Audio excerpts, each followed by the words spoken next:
It's been a while.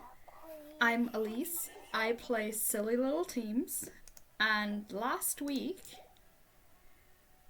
I cleared Spiral Abyss. So let me go where I can show this. There, 36 stars. I'm gonna show you how I did it and which teams I used, and how this affected my farming. So I was gonna level 90 my Chaska to do this. I was farming level books. I'm currently at 24 and 154. Like, it's pretty pathetic. So I was like, okay, how about I just ask in the Discord if they think that there is a team constellation that can clear Abyss for me. And there was. So I'm gonna show you the teams I used. I won't do an Abyss run, or because I'm kind of, I don't want to touch Abyss again until I have to.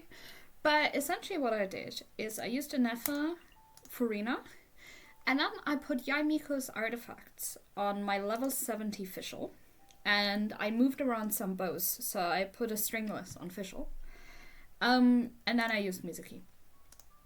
And then on the other half, I used a team that some people have been calling a silly team, and I will be doing a silly little teams episode about it.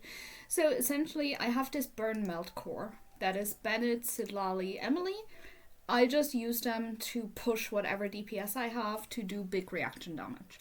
And I use Chaska. So I have C2 Chaska. I got really, really unlucky on the pulls. I lost every 50-50 and went to pity every time.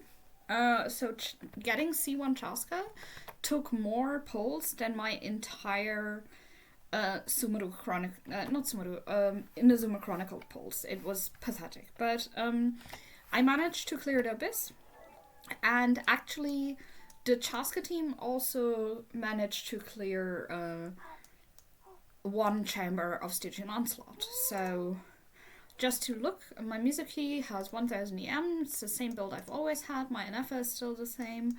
I did put the artifacts back on Yaimiko, but essentially it's this. I have this set on a Golden Troop that gives about 300 EM, I think. No, it gives about 250 EM. And if we look at the other things, yeah, so you're getting 280 EM, 410 attack, 15 over 95 extra crit, and 22 extra AR. So it's not the best Golden Troop set, but it is quite a good one. So I was using that, and I just put it on my Fischl instead of putting it on Yaimiko. My Fischl is usually on a Fizz build that is currently on Razor. And I usually have her on a compound bow, but in this case, I just took Faruzan's Skyward Harp just to get the damage up a little bit. Then I had my Farina on my Nilu's build pretty much. So my Nilu has a R2 key and a Tenacity Vorakasha build that gives 31,000 HP. So she's on 75,000 HP almost. And my Farina is on 37 with her build. So what I did is I just took any piece I could take off Nilu. Like, I took Nilu's feather and Bennett's flower. Well, I didn't take Bennett's flower because I needed him on the other side, but I took Nilu's feather, and I kind of took Nilu's pieces wherever I could, and I took Nilu's off-piece HP goblet because I have this goblet on Petra that has really good crit ratio and 63 AM.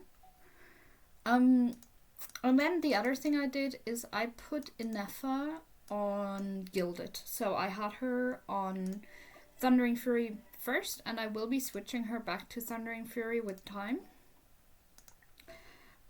Because I'm getting Sino. But yeah.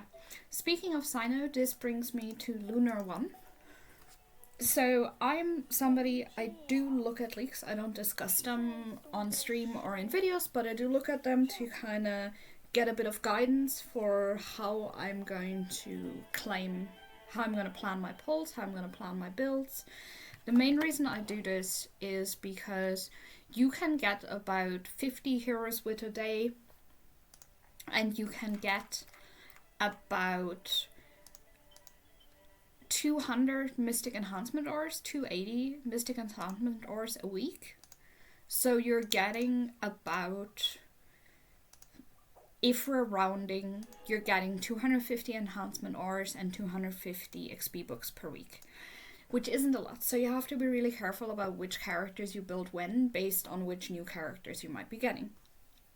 Now, I really want Sino. I've really wanted Sino to complete Sumeru Journal Club, and you'll be happy to know that by the time he's out, I'll be doing Journal Club again. So starting in 2 weeks, I'll be doing Journal Club every Tuesday at 7 a.m. GMT, and that means I need Sino. He's the only one I'm missing for the Journal Club, and I really like his playstyle.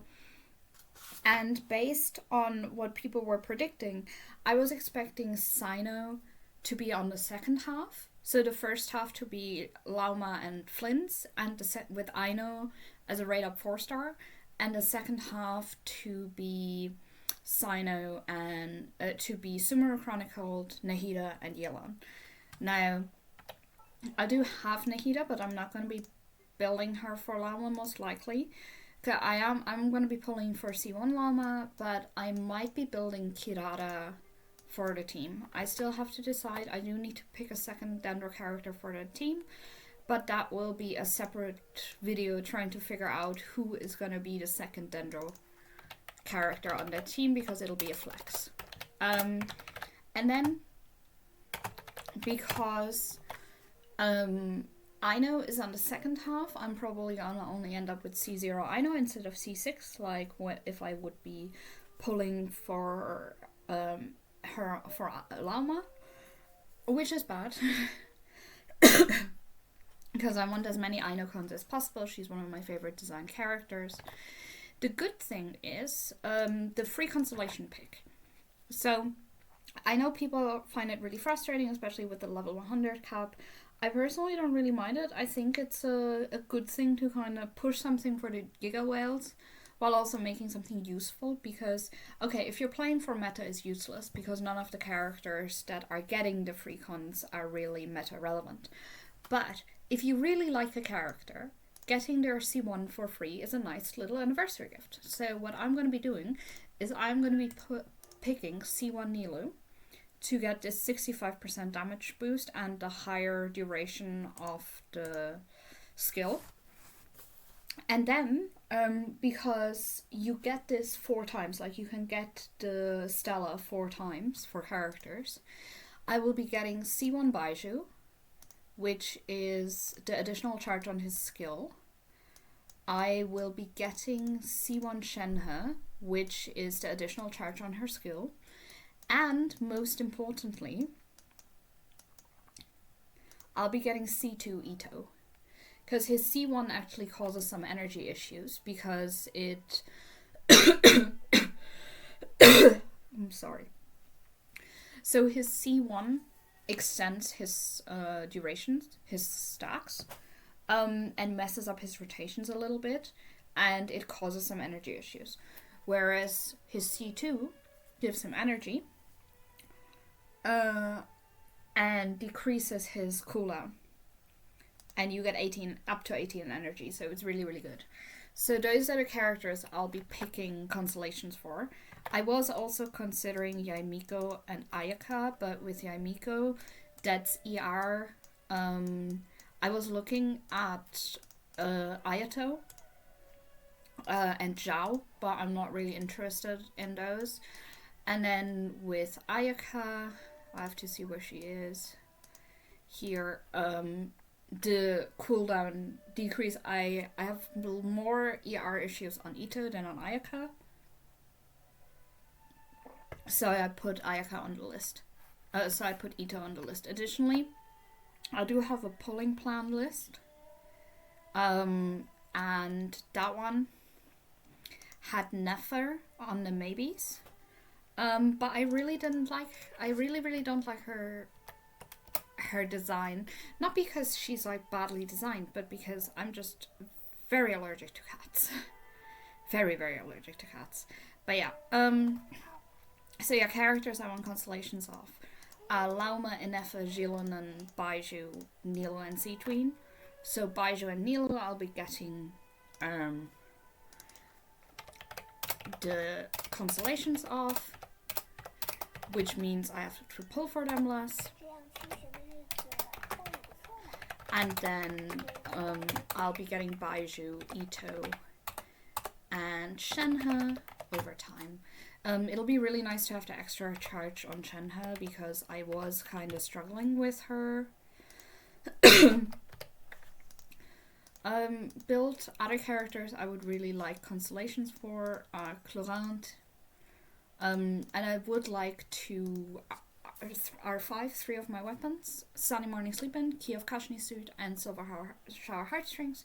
But I'm not going to be getting a key refinement around this time because I will be getting a Nilo constellation. But yeah, so these are kind of my pulling plans, and what this has caused is because I don't know how many Laumacons I get and how my planning is going to go and how the team testing is going to go. I'm actually not going to be building any of my Dendro characters before 6.0. Well, before Lunar 1. What I will be doing instead is I will be building Inefa and Kokomi, and I will pre-farm for Sino and Lauma and Aino. So I'm really excited about this. And I am really happy that I 36 starred Abyss, because now I feel like when I talk about my silly little teams, it's not like I've kind of sacrificed account quality for going very wide on my builds. I do have builds that can 36 star Abyss, and theatre is the next thing I'm going to be tackling. I am not at the point where I want to do beyond hard mode on Stygian Onslaught yet. So yeah, and this is how the pre-farming has been going, and I'm looking forward to do more of it soon.